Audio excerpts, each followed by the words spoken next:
Good evening, welcome, thank you for staying back. I'm Pooja Shali और मेरे साथ हैं मनोरंजन व्यापारी जी. देखिए, as journalists, I'm always interviewing politicians and netas, but very few politicians will have a journey that you will be shocked to know you haven't realized. So, हम नेता के लिए कहते नहीं हैं क्योंकि हम नेता से हर बार ज्यादा सवाल बहुत कड़े भी करते हैं, मगर ये आज ऐसे नेता हमारे साथ है, जब इनकी आप जर्नी सुनेंगे कि ये लेखक हैं, राइटर हैं, किस तरह की जर्नी इनके साथ, जो स्ट्रगल इनका रहा, ये इंस्पायरिंग स्टोरीज आज हमें अपने देश में सुनना बहुत जरूरी है. तो अगर आप जानते हैं, नहीं जानते, क्या पता आपने इनकी किताबें भी पढ़ी हो, तो चलिए बातचीत शुरू करते हैं. मनोरंजन व्यापारी जी, पहले आप हमारे साथ आए, आपने यहाँ वक्त दिया, बहुत बहुत धन्यवाद और शुक्रिया. आप सबने हमको बुलाया, इसके लिए आप सबको भी धन्यवाद. चलिए, थैंक यू. ठीक है, चलिए अब हम शुरू करते हैं. देखिए, मैंने जो नोट्स भी बनाए, मैं जब खुद पढ़ने लगी इनके लेख को एक एक करके. मनोरंजन व्यापारी जी बंगाल के रहने वाले हैं. उनकी जर्नी जो शुरू हुई थी, नक्सल मूवमेंट के बारे में कितने लोगों ने यहां सुना है? Have you heard of the Naxal movement specifically in Bengal 1970s 80s के वक्त में, उससे थोड़ा पहले? अब कम सुनते हैं हम उसके बारे में. मनोरंजन व्यापारी जी ने किताबें जो लिखी हैं वो फोकस करता है उनकी लाइफ के, उनके स्ट्रगल्स को लेकर. मनोरंजन जी, पहला सवाल मेरा यही है आपसे. किताबें तो आपने 14-15 तो लिखी हैं कम से कम, बंगाली में लिखी हैं, जो अब धीरे धीरे ट्रांसलेट होने लगी हैं. इससे पहले हम शुरू करें, मैं इनकी किताबें जो बंगाली से हिंदी, अंग्रेजी, मलयालम, इतनी लैंग्वेजेस में ट्रांसलेट हो रही है. हिंदी में एक fresh translation of the runaway boy जो इंग्लिश में ट्रांसलेट हुई थी. मैं चाहती हूं उनकी पब्लिशर जो उन्होंने ट्रांसलेट भी किया है हमारे साथ आए, अमृता बेरा. और एक क्विक पिक्चर मैं चाह रही हूं उनके साथ. ये बुक हिंदी में रिलीज होगी, अगर आप हिंदी लेख पढ़ते हैं, आप इस किताब को भी पढ़ें. जल्दी आए मैम, ताकि फिर हम इंटरव्यू शुरू कर सके. तो एक तालियां देखिए ट्रांसलेटर की वजह से. याद रखें, लेख इनका है, इनकी वजह से और आगे ये किताबें पहुंच पाती हैं. अमृता बेरा जी हमारे साथ, वहां खड़े हो जाए मैम, आप एक फोटो लेना चाह रही हैं. याद रखें, लेखक एक तरफ और ट्रांसलेटर का जॉब बहुत जरूरी है, बहुत इंपॉर्टेंट है. चलिए मनोरंजन जी, एक किताब के बारे में तो क्या बात करें, gun powder in the air. उसका बंगाली में जो इनका ओरिजिनल लेख है, बातशे बारूदर गोंधो. और ये 1970s में जो नक्सल मूवमेंट था, ये एक नक्सलाइट रहे हैं, इन्होंने बहुत अपने साथ स्ट्रगल देखा है, डिस्क्रिमिनेशन देखा है बचपन से. अपनी किताबों के बारे में बताएं, कितना आपके बारे में आपने लिखा है, कितना आपकी सराउंडिंग्स के बारे में आपने लिखा है, और क्यों वो फोकस आपकी किताबों में रहता है? कोई भी किताब, चाहे इसके बारे में बात करें या कोई जनरल किताबें भी जो आपने लिखी. गन पाउडर के बारे में बात करते हैं. चलिए, सबसे पहले हमने किताब नहीं लिखा, हमने जीवन लिखा.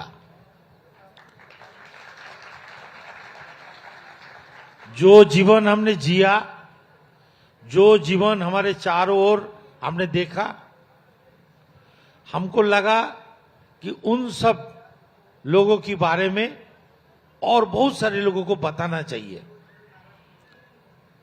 तो हमने उन सब को लेकर के जो भी हमारे मन में आया, कहानी आया या हो, उपन्यास हो, जो भी हो, हमने लिखा.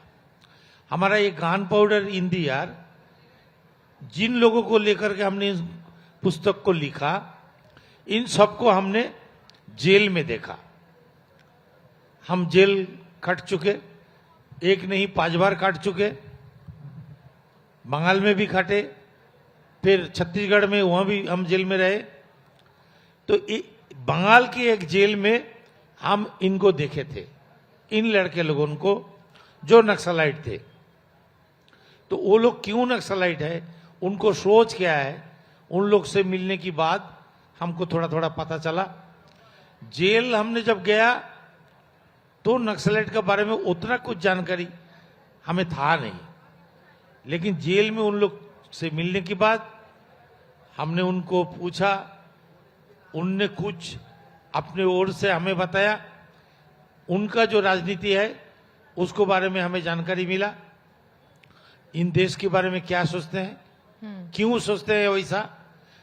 ये जो लड़के लोग हैं आप ही जैसा दिखने का, कोई उतना खतरनाक मुलजिम जैसा, कातिल जैसा दिखने का नहीं। स्कूल में कॉलेज में जो पढ़ने वाले बच्चे लोग होते हैं उसी तरह दिखने का, लेकिन ये लोग इतना खतरनाक काम में क्यों कूद पड़े, जो मारने और मरने पर उतार हो गए। तो जब उनसे हमने ये सब चीज को पता लगाया तो हमने सोचा कि ये एक पुस्तक में लिखना चाहिए। हालांकि जिन समय हमने उनके बारे में इतना जानकारी हासिल किया था उस समय हमें लिखना पढ़ना आता था नहीं।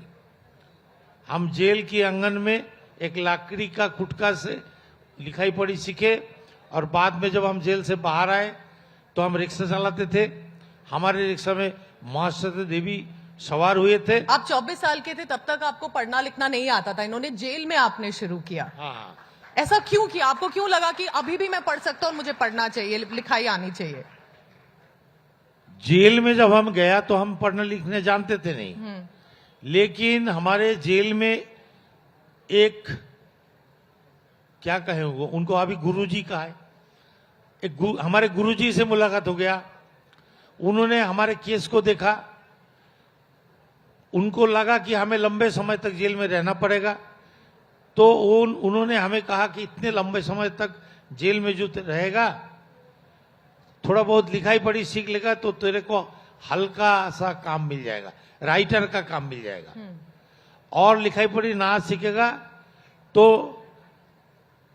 मेहनत की काम, जो खाना बनाने का, डेग वेग ढोने का, दाल चक्की में दाल पीसने का, ये सब पसीना बहाने वाला काम तेरे को करना पड़ेगा। और लिखाई पढ़ी सीख लेगा तो राइटर बनेगा। तो उसीलिए हम जेल में लिखाई पढ़ी सीखे थे, जेल का राइटर बनने के लिए। हमें पता नहीं था कि हम एक दिन बाहर का राइटर बन जाएंगे। फिर बाहर आके बताइए, जब आपने कैसे अपनी लाइफ शुरू करी, बहुत इंटरेस्टिंग है। किससे मिले ये? कभी कभी आप किससे मिलते हैं और आपकी जिंदगी कैसे बदल जाती है, बताइए। आप कौन इंपॉर्टेंट ऑथर थे जो आपकी रिक्शा में आपके साथ, आप रिक्शा चलाते थे? माँ श्वेता देवी। माँ श्वेता देवी, नाम तो लेकिन सुना ही उनको होगा हम आपने। उनको हम जानते थे नहीं, उनको हम जानते थे नहीं। जेल से जब हम निकले, आप लोग तो मोटरसाइकिल स्कूटी चलाते हैं ना, जिन्होंने पहला स्कूटी मोटरसाइकिल चलाना सीखा वो रात दिन चलाता है, रोकने का नाम ही नहीं लेता। नए नए कोई चीज आप सीख लेंगे तो आपको लगेगा कि हर दिन हम वही करते रहे। हमने जब लिखाई पढ़ी सीखा, जेल में बैठ के एक पुस्तक हमने पढ़ा था, एक ही पुस्तक पढ़ने का समय हमको मिला था। वो पुस्तक का नाम था निशी कुटुंब, मनोज बसु का लिखा हुआ एक पुस्तक है। तो जेल से जब हम निकले, वो जो पुस्तक पढ़ने का आदत, नशा हमारे हो गया था। बाहर में आके वो नशा छूटता था नहीं। हम पढ़ रहे थे पुस्तक, लेकिन पुस्तक मिलेगा कहां से? तो रेलवे स्टेशन में बुक स्टॉल हुआ करता है, वही से हमको पुस्तक मिल जाता था। और एक कवाड़ खाना था जहां कवाड़ी लोग पूरा गांव गांव घूम के कागजात, पुस्तक वो सब खरीद के लाते हैं, वहीं पर बेचते हैं। वहां पर हम बैठ के पढ़ते थे। तो एक ऐसे ही एक फटा फूटा पुस्तक में हमें एक शब्द मिला था, जिजीविषा। जिजीविषा क्या मतलब होता है उसका? जिजीविषा शब्द जो है हिंदी में बहुत चलता है, लेकिन बंगाल में हमने कभी नहीं सुना था। हमें भी जैसे हमने भी वैसे ही लोगों से पूछ रहा था कि जिजीविषा शब्द का अर्थ क्या है, कोई नहीं बता पा रहा था। तो हमारे रिक्शा में एक सवारी बैठे, 60-65 साल उम्र का एक बुजुर्ग महिला है। हमें लगा ये प्राध्यापक है, शायद हमारा इन शब्द का अर्थ वो बता पाएंगे। तो हमने उनसे पूछा कि इसका अर्थ क्या है। तो उन्होंने कहा ये जीने की इच्छा, जीने की तमन्ना, ये है जिजीविषा। फिर हमसे उन्होंने पूछा कि ये शब्द तेरे को मिला कहां से? हमने कहा एक पुस्तक से मिला। उन्होंने पूछा तेरा पढ़ाई लिखा कितना दूर? हमने कहा हमारे कुछ पढ़ाई लिखाई नहीं, हम कभी कोई स्कूल गए नहीं, तो कैसे तू पढ़ने लिखने सकता है। हमने कहा ऐसे हम अपने अपने सीख लिया। कौन सा पुस्तक पढ़ा, तो हमने 15-20 पुस्तक का नाम ले लिया, जिसमें 5-6 पुस्तक उन्हीं का लिखा हुआ था। तब उन्होंने कहा कि हमारे एक पत्रिका निकलता है, बढ़ती का उसका नाम है, उस पत्रिका में तेरे जैसे लोग लिखता है, क्या तू लिखना चाहेगा? लिखेगा तो मैं छाप दूंगा, तेरे आत्मकथा तू लिख, मैं छापूंगा। फिर वहीं से आपने लिखना शुरू किया। हाँ, तो वही एक छोटा सा लेख हमने तैयार किया था महीना दिन के प्रयास में, वो छप गया। उसके बाद में वो एक रिव्यू। मनोरंजन जी, ये मैं इसलिए आपको इंटरप्ट कर रही हूँ, ये ट्रांजिशन हमें बताइए। आपने कास्ट डिस्क्रिमिनेशन बहुत देखा, जातिवाद जिसको बोलते हैं कि ये कास्ट है, जात है तुम्हारी, ऐसे है, ये बंगाल में आपने देखा, आप बाहर भी देखा, तो ये गुस्सा था काफी जो आपने सोसाइटी में, समाज में हम जो देखते हैं। आपने वो गुस्से से आपने जो एक्शन लिए, फिर आप जेल पहुंचे, उसके बाद आप पढ़ना लिखना शुरू करते हैं, फिर आप बाहर आके लेखक बन जाते हैं। तो कैसे आप एक मूवमेंट से, जो एक वायलेंट मूवमेंट होता है, उसमें आपको क्या किसी ने कहा तुम आओ, तुम अपना ये गुस्सा ऐसे यूज करो, और फिर आपको एक पॉइंट पे लगा कि इससे तो कोई सोल्यूशन नहीं निकलेगा, मुझे पढ़ के लिख के ही अपनी बात आगे रखनी है। ये कैसे आपने चेंज किया अपने आप को?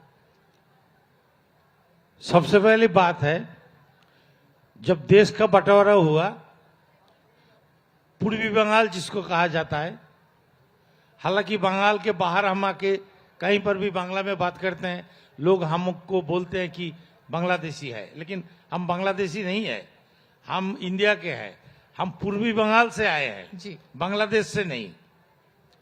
एक खतरनाक चाल बंगाल में चल रहा है अभी, बांग्लादेशी बोल के हमें भगाने का, डिटेंशन कैंप में डालने का प्रयास किया जा रहा है। नहीं, कोई नहीं भगाएगा आपको। अच्छा, वो तो लड़ लेंगे, वो तो देख लेंगे, हमारे देश से हमें कौन भगाएगा, वो तो हम देख लेंगे, वो बात दूसरा है। तो इस पर जब आए, हम लोग को रिफ्यूजी कैंप में डाला गया, कुछ दिन रिफ्यूजी कैंप में रखा गया। उसके बाद में हम लोग को बोला दंड करने जाना पड़ेगा, जाओगे तो वहीं पर तुमको जमीन जायदाद, तुमको अमीर बना दिया जाएगा, लालच दिखाया गया। जो लोग गया था उसको मालूम है कि क्या दिया उसको। तो बहुत सारे लोग जो है, हमारे पिताजी जो है दंडकर्ण नाम से डर गए, क्योंकि रामायण में उसका एक भयाल चित्रण है, वो जाने से इनकार कर दिए। तो सरकार तमाम उनको जो चाल दाउल जो दिया करते थे वो बंद कर दिए। अब हम लोग का भूखा मरने का नौबत आ गया। तो उन छोटी सी उम्र में 6 या 7 साल हमारी उम्र रहे, उस समय हम बैला बकरा चराने के लिए घर से निकल गए। वो बैला बकरा चराए कुछ दिन, उसके बाद में थोड़ा बड़े हुए, ऐसा करते करते चाय दुकान में गिलास धोए, होटल में, ये सब काम कर करके थोड़े से बड़े हुए। मुठिया मजदूरी वो सब किए।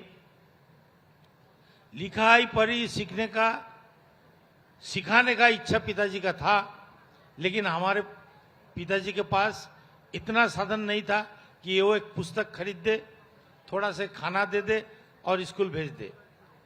तो हम स्कूल जा नहीं पाए, लिखाई पढ़ी सीख नहीं पाए। घर से हम भाग गए थे उस समय छोटी सी उम्र में, क्योंकि हम ढूंढ रहे थे कि ऐसा देश में कौन सा जगह है जहां हमको भरपेट खाना मिल जाएगा, जहां हमको थोड़े से पैसा मिल जाएगा, हम ढूंढ रहे थे। तो वो दौड़ते दौड़ते हम बिना टिकट में चढ़ के ट्रेन में हम चले गए थे सिलीगुड़ी। उस समय फड़क्का ब्रिज नहीं था, लॉन्च में भी जाना पड़ा जी, करके हम गए। उस समय नक्सलवाड़ी का आंदोलन चल रहा था, नक्सलवाड़ी, खड़ीबाड़ी, फांसी देवा, ये सब जगह में। तो सिलीगुड़ी में एक चाय दुकान में हम काम किया करते थे, और वो नक्सलवाड़ी का जो आंदोलन चल रहा था वो थोड़े थोड़े हमें सुनने को मिल रहा था कि वहां क्या चल रहा है। हमने देखा कि वहां हमारे जैसे लोग, हम जैसे भूखे लंगे लोग, हम जैसे काले काले लोग, इन सब लोग भूख के खिलाफ लड़ रहा। हालांकि वो जो लड़ाई लड़ रहा था वो भूख के खिलाफ।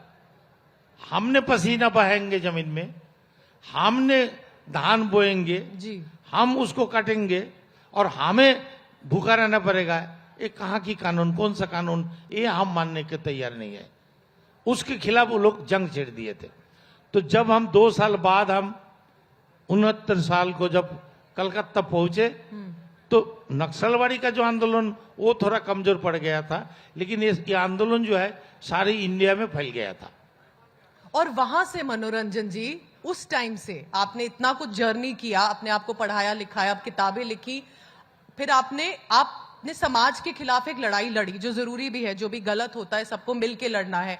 फिर अब आप जिस इंस्टीट्यूशन और सिस्टम के खिलाफ थे, अब आप रूलिंग पार्टी के एमएलए भी हैं बंगाल में। आपने अभी इलेक्शन लड़े, आप जीते, बहुत अच्छे मार्जिन से जीते।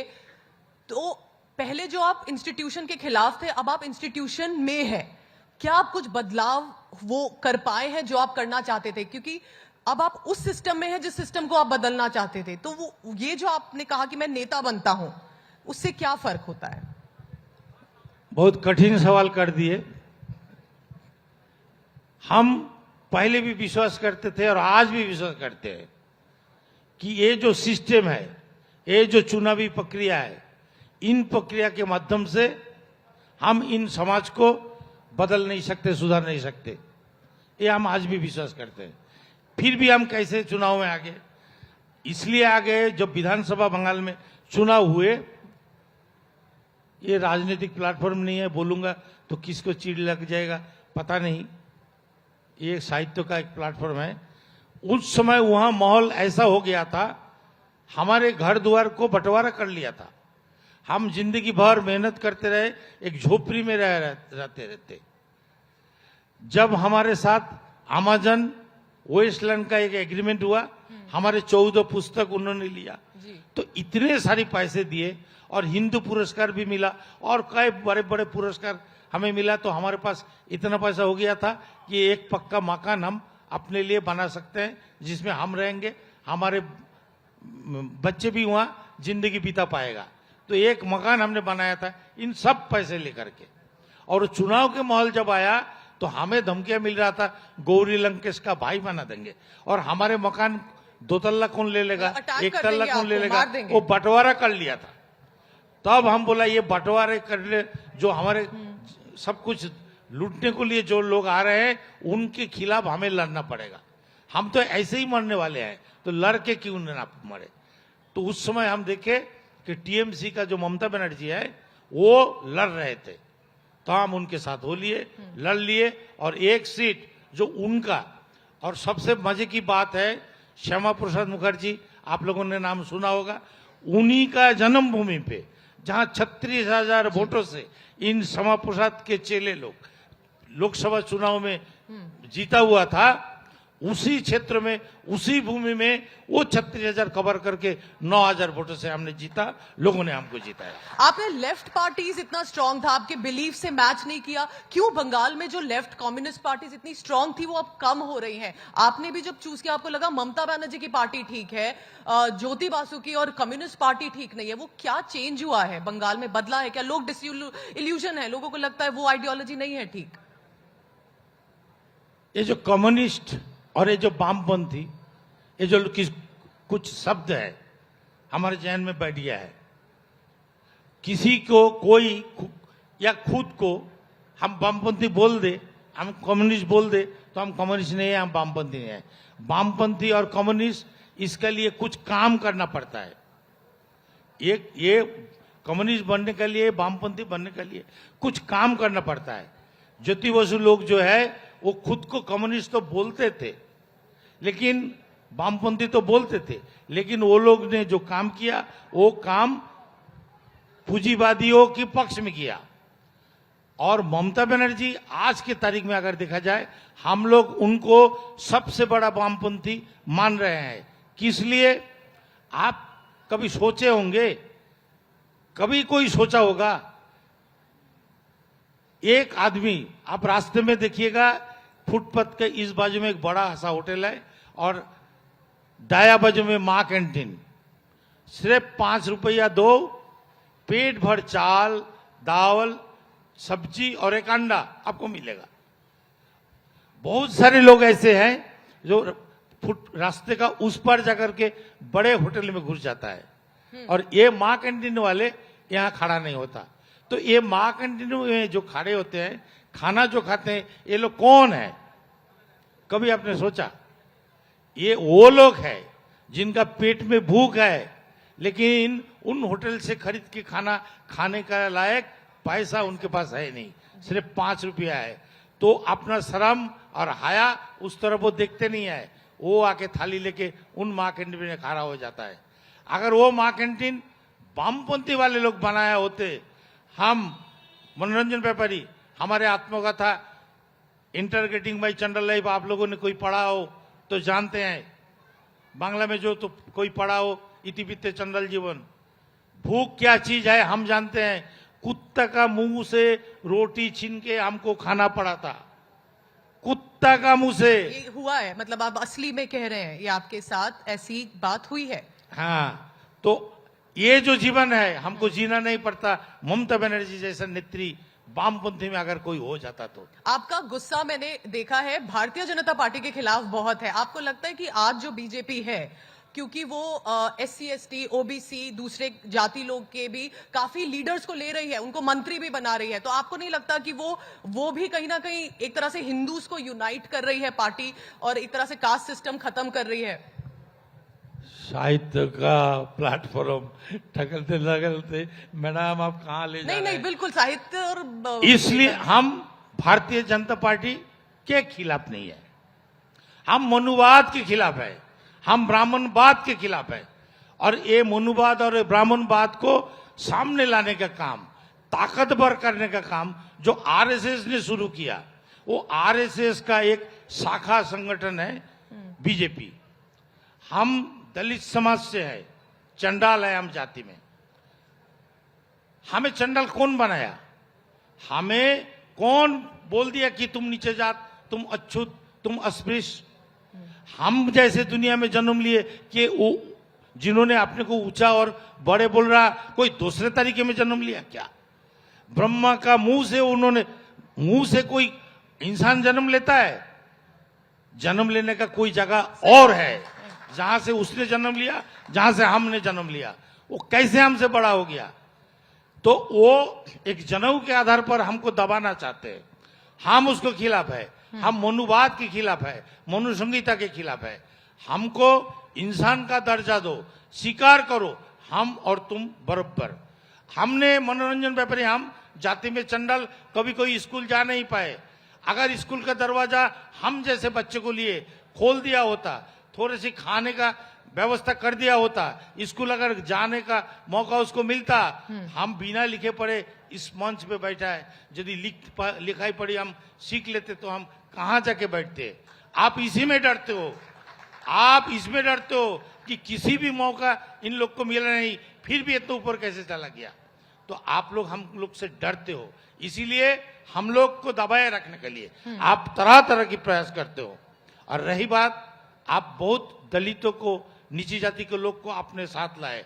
अपने साथ इसलिए लाए क्योंकि उन्होंने आपका जो सिद्धांत, आपका जो मनुवाद, उसको उन्होंने भी स्वीकार लिया, उन्होंने उसको आगे बढ़ाने। हमारे बंगाल में एक विवेकानंद है, विवेकानंद जी रहे, विवेकानंद जी नीची जाति का रहे।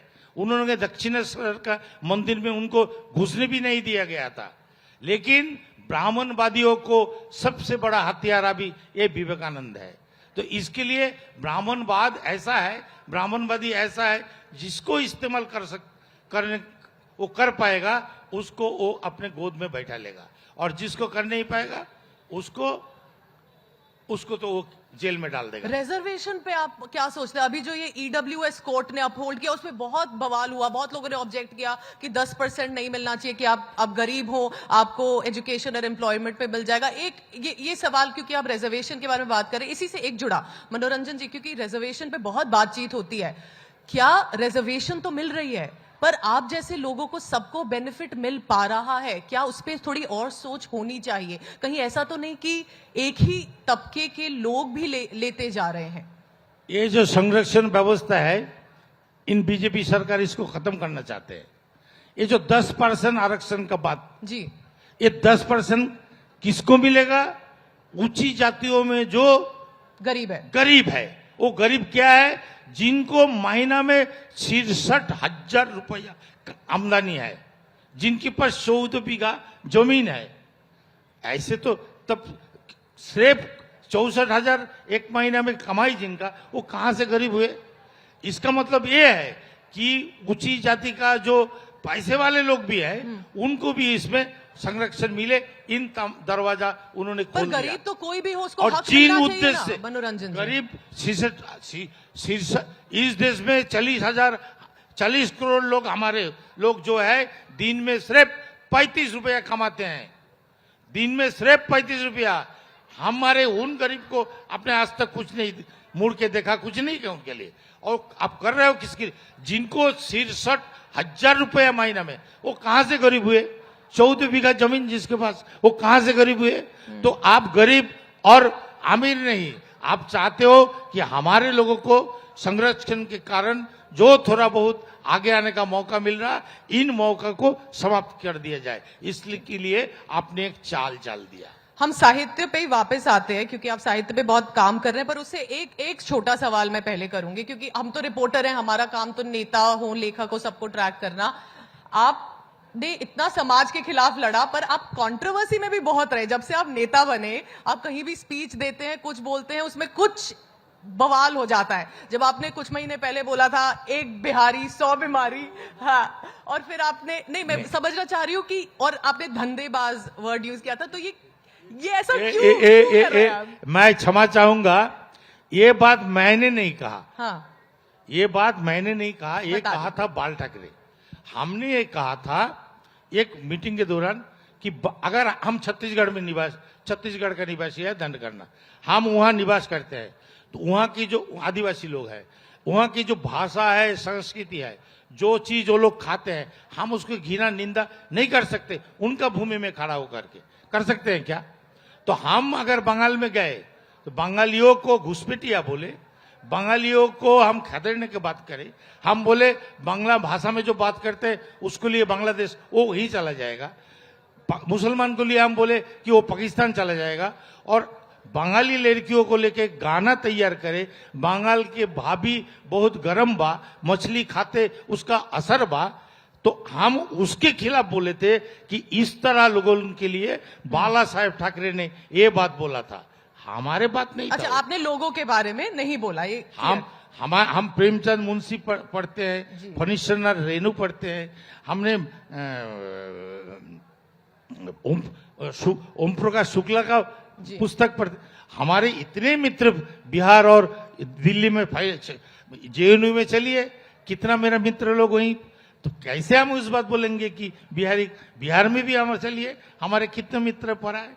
लेकिन वो बात को शुभेंदु अधिकारी, हाँ, जो बीजेपी का जो वो तड़ोड़ मरोड़ के पेश किया था, क्योंकि वो आसनसोल का उपचुनाव था, उन्होंने वीडियो डाला था, शत्रुघ्न सिन्हा खड़ा हुए थे, उन्होंने ये बात को तड़ोड़ मरोड़ के पेश किया ताकि चुनाव में उसको कुछ फायदा मिल सके, पर आप जीत गए। लेकिन जवाब वहां के बिहारी लोगों ने दिया, 3 लाख वोटों से उनको हराया। आप दलित साहित्य अकादमी के हेड रहे हैं, अभी काफी उसमें कंट्रीब्यूशन आपका रहा है, बताएं कि, और दलित एक वर्ड यूज करना तो कोई सेंस नहीं बनता, लेखक हैं आप, अपनी और दूसरों की कहानियां लिखते हैं, लेकिन चाहे एक दलित अपनी कहानी जब बताए, या कोई और कम्युनिटी, यहां और भी लोग बैठे हैं सुन रहे हैं आपको, वो किसी कम्युनिटी से हैं, वो अपनी कोई कहानी लिखना चाहते हैं किसी बारे में, कितना जरूरी है लोगों को अपनी कहानी खुद लिखना, रादर देन कि आप किसी के लिए वेट करें भी आप लिखिए हमारे लिए कहानी, ये कितना जरूरी है। एक हिंदी में बोलूं, बांग्ला में क्या है, बुझबे से किसे कबू आसे विषय दम से निजाड़े, बांग्ला में है। और इसी को हिंदी में अगर कहें, राख ही जानते हैं जलने का दर्द, राख ही जानते हैं जलने का दर्द। जिन समाज से हम आए हैं उन समाज के बारे में हमसे ज्यादा कौन जानता है। अगर हम हमारे समाज के, अगर हम लिखना जानते हैं और हमारे समाज के बारे में हम यदि लिखे, तो वो बात जो है वो एकदम सच्चा होगा, ईमानदारी के साथ लिखा हुआ होगा, सत्य पर आधारित होगा। लेकिन कोई ऊंची जाति के लोग हमारे दलित समाज के बारे में लिखना चाहे, वो तो हमारे बारे में वो कुछ जानते ही नहीं। अभी बंगाल में ये बात है, बिहार में तो नहीं है, यूपी में भी नहीं है, यहाँ बदल दिया, चोरी चकोरी बोलने लगा। बंगाल में बोलते हैं चूरी चमारी। देखिए, चोरी तो बहुत बुरा काम है, उसके साथ चमारी शब्द को जोड़ दिया। चमार तो एक मेहनत कश है, वो तो मेहनत करके अपना रोजी रोटी कमाता है। वो चोरी का साथ उनको कैसे जोड़ा गया, क्यों जोड़ा गया? ये जो जोड़ा गया, इस बारे में उच्च जाति के लोग, हमने महर्षि देवी का नाम थोड़ी देर पहले बोला, महर्षि देवी का लेख में भी वो चीज आया, चोरी चमारी। महर्षि देवी का लड़का नवारुण भट्टाचार्य, जो क्रांतिकारी एक कवि माना जाता, उनके लेख में आया। वामपंथी बड़े लेखक मानिक भट्टाचार्य, उनके लेख में आया। शीर्षेंदु मुखर्जी, इतने बड़ा कथाकार, उनके लेख में आया। अशोक मित्र, जो वामपंथी चिंतक, उन्होंने भी यही चोरी चमारी शब्द को लिखा। तो इसके लिए कोई दलित अगर, जिनमें दलित चेतना है, वो अगर लिखने जाए तो उसका लेख में वो कभी इन शब्दों को प्रयोग नहीं करेगा। तो अपनी कहानी अपने वर्ड्स में लिखें, और दूसरे का सपोर्ट अच्छा है, दूसरे से सपोर्ट मिले किसी भी ग्रुप से, वो ठीक है, लेकिन अपनी कहानी खुद लिखनी भी जरूरी है। अगर आप लिखे ईमानदारी के साथ तो वो एक अच्छी कहानी हो सकता है, अच्छे उपन्यास हो सकता है। ट्रांसलेशन के बारे में हमें बताइए। आपने बंगाल में तो कितना, आपने बंगाली में 14-15 किताबें तो कम से कम लिखी हैं, इतनी इंपॉर्टेंट किताबें, लेकिन आज हिंदी, इंग्लिश, मलयालम और पता नहीं कितनी लैंग्वेजेस में ट्रांसलेट हो रही है। ट्रांसलेशन से कितना फर्क पड़ता है, ये मेरा आखिरी सवाल है। क्या आपको लगता है ट्रांसलेशन से आप आज बहुत जाने जाते हैं? अच्छा से ट्रांसलेटर है, अरुणव सिन्हा जी है जी, ये अमृता बेरा जी है, इन्होंने, इन सब बहुत अच्छे ट्रांसलेटर इन्होंने। लेकिन हर ट्रांसलेटर के बारे में एक समस्या आता है, जैसे हमारे पुस्तक में भी है, हालार को हाला एक कोई सरे माता गुरे हाला है तुम, ये जो लैंग्वेज हमने कहा, इसको अंग्रेजी में ट्रांसलेट करके सही मायने में ट्रांसलेट कर पाना बड़ी मुश्किल की काम है।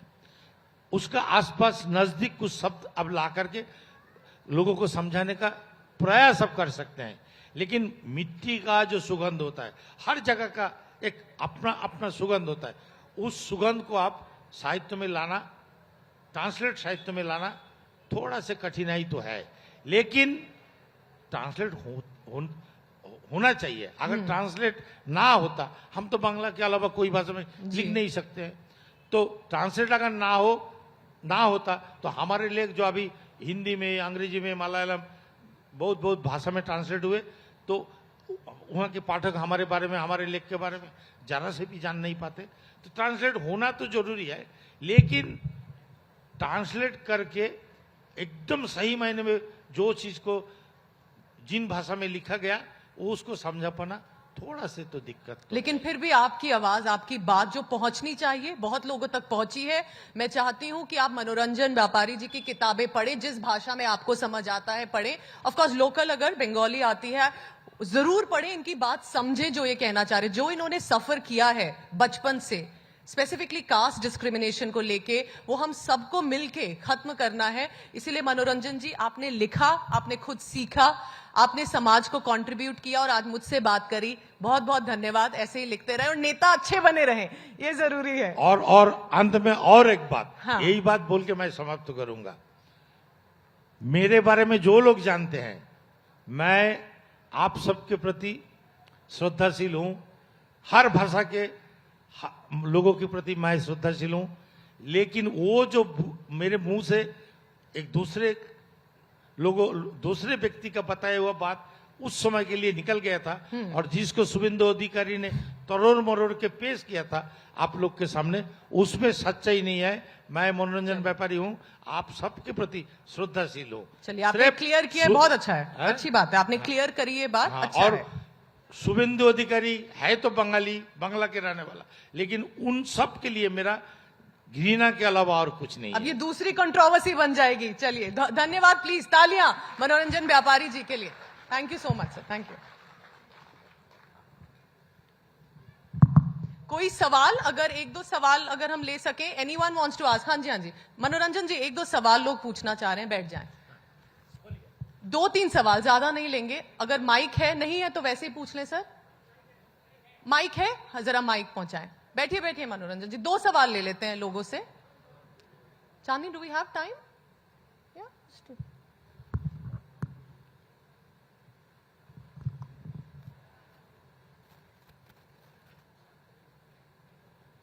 बैठ जाइए।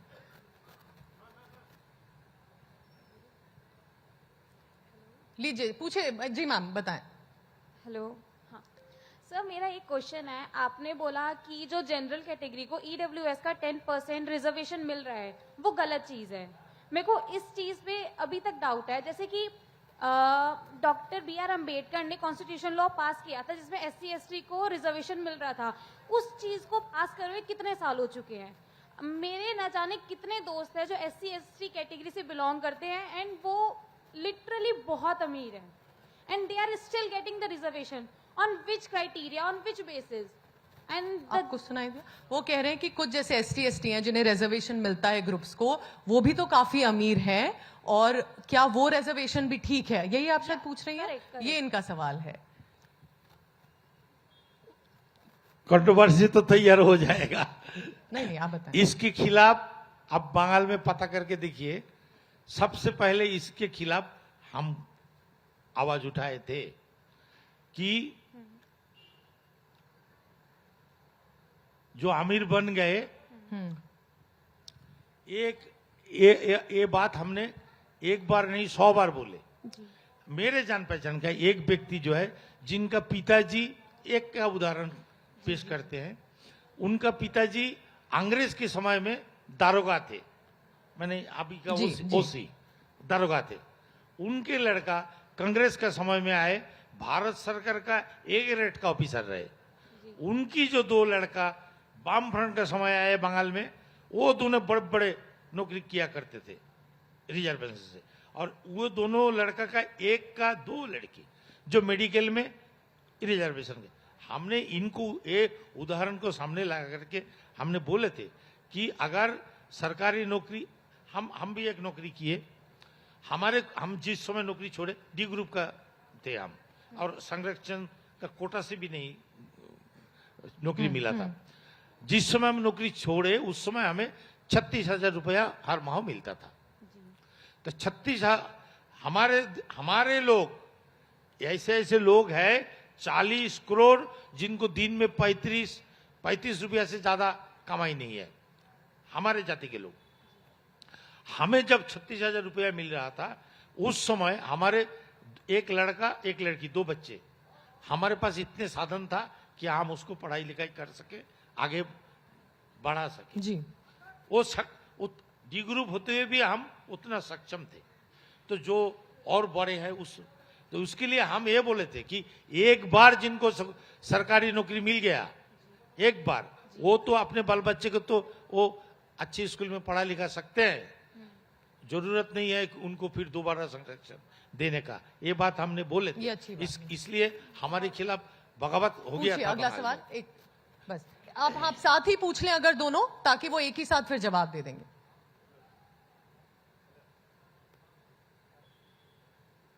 আমি বাংলা জানি, অল্প বাংলা জানি। হ্যাঁ বলুন। কিন্তু আমি বিহারি। আমি আপনার জীবনের সংঘর্ষের কথা শুনলাম আর একটা संवेदना জাগলো আমার, मेरे अंदर एक संवेदना जगी। जी मैं समझ गई जी। मेरे अंदर एक संवेदना जगी। अच्छा लगा आपका संघर्ष सुन करके। मैं गया भी हूँ सिलीगुड़ी, नक्सलबाड़ी देखा है मैंने, मैं समझ पाया। और यहाँ के लोगों को आपने जो बातें बताई वो बहुत अच्छा लगा। आपके संघर्ष को, गरीबों के संघर्ष को। राजनीतिक बातें मैं राजनीति पढ़ाता हूँ, मैं उस पर आपको नहीं लाऊंगा, लेकिन मैं साहित्य पर आता हूँ। हमारे यहाँ कुछ साहित्यकार बंगाल के बहुत चर्चित रहे हैं। मैम शरद चंद्र चट्टोपाध्याय, रविन्द्रनाथ टैगोर, सब जानते हैं, घर घर पहुंच चुके हैं। सर जल्दी थोड़ा। हाँ, एक आखिरी बात, अभी हम लोग सुन रहे थे तारा शंकर गंगोपाध्याय बंगाल के हुए हैं, जिनका नाम नोबेल प्राइज के लिए गया था, चर्चा में था, लेकिन वहां बात आई थी कि उनको अच्छा ट्रांसलेटर नहीं मिला, इसलिए नहीं हुआ। और आज भी ये कह रहे हैं, तो ये तो सरकार में है बंगाल में, क्यों नहीं एक ट्रांसलेटर्स की एक टीम बनाते हैं जिससे बंगला ये साहित्य कह रहे हैं आगे कि जैसे ट्रांसलेशन में बहुत प्रॉब्लम हो जाता है, जैसे आप कह रहे हैं मिट्टी की सुगंध, तो क्या, क्योंकि आप साहित्य अकादमी में भी हैं, सरकार में भी हैं, क्या ट्रांसलेटिंग की एक टीम बननी चाहिए? अगर कोई लेखक अपने ट्रांसलेशन चाहता है तो क्या आप उस पर सोचेंगे, सोचना चाहिए? सर, मैं बंगाल का दलित साहित्य का अकादमी का भी चेयरमैन हूं। हम लोग एक ट्रांसलेटर का टीम तैयार करने का प्रयास कर रहे हैं, लेकिन ट्रांसलेटर ऐसा हो जो साहित्य बोधा हो। सिर्फ जो लिखा है अक्षरिक जो अनुवाद वो ना करे, साहित्य को समझते हैं। इस तरह की ट्रांसलेटर मिलना बड़ी मुश्किल हो जाता है। हमारे किस्मत में, नसीब में 2, 3, 4 मिल गए, लेकिन मिलता नहीं है। आप बहुत सोचें मुश्किल है। अगर सरकार ऐसा भी हम कुछ लोग तो प्लान करे। अम्बेडकर रचनावली जो है जी। उसको ट्रांसलेट करने के लिए ट्रांसलेटर ढूंढ रहे हैं। हम लोग हमारे एकेडमी की ओर से उनको पैसे भी देंगे। पर हाँ, एक होना चाहिए जो ढंग से कर अच्छा, पाए। आखिरी सवाल सर, फिर गीता wrap up करें। दीदी से अपील है कि वो एक ट्रांसलेटर का टीम बना दे, जॉब भी मिलेगा लोगों को और हम लोग भी बांग्ला दीदी लिटरेचर से बोले, वो बनेंगे। कह रहे हैं। हम चलिए। कह रहे हैं दीदी को जी। दीदी हम लोग को बोल दिए। दीदी हमारे पास 5 करोड़ रुपया दिए, दलित साहित्य अकादमी गठन किए। हम लोग ट्रांसलेटर मिल जाए और लेके उनके सामने खड़ा कर सर, देंगे, फाइनल ये बताइए। हमें मिल मैं गया। ललित कुमार गोयल। उनको हर बात के लिए उन्हें माइक तंग थोड़ा करने की ऊपर जरूरत मेरा नहीं। सवाल सर से ये है, जितने भी पूंजीवादी देश हैं, जो पूंजीवाद पे चले हैं, वहां का मजदूर लाख रुपए, 1.5 लाख रुपए, 2 लाख रुपए महीना कमाता है, और जो समाजवाद पे चले वो वहां का मजदूर बदहाल है। और दूसरी बात, जितने भी पूंजीवादी देश हैं, वहां पे एक मालिक और नौकर में अंतर कम है। आप अमेरिका, इंग्लैंड चले जाइए, आप मालिक और नौकर में अंतर नहीं कर सकते।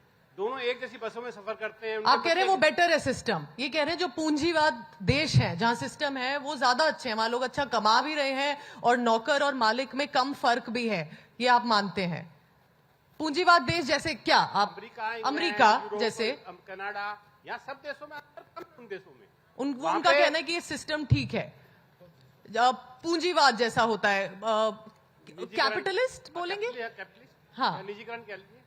मतलब जिसको आप मानते हैं एक तरह से गलत है, पूंजीवाद बोलते हैं जैसे क्या, जिसमें पैसे पे मार्केट चलती है, वो तो कह रहे हैं अमेरिका जैसे देश है उसमें तो ऐसा डिस्क्रिमिनेशन नहीं देखिए वहां तो। एक बात यह है, अमेरिका कैसा है हम देखा नहीं, उसको बारे में उतना ज्यादा जानकारी हमारे है ही नहीं सबसे पहले। लेकिन इतना हम जान गए थे, वो 8 मिनट 9 सेकंड वाला बात वहां चलता है। एक श्वेतांग एक काले आदमी का गर्दन पर पैर रख के खड़ा हो जाता है 8 मिनट 9 सेकंड तक।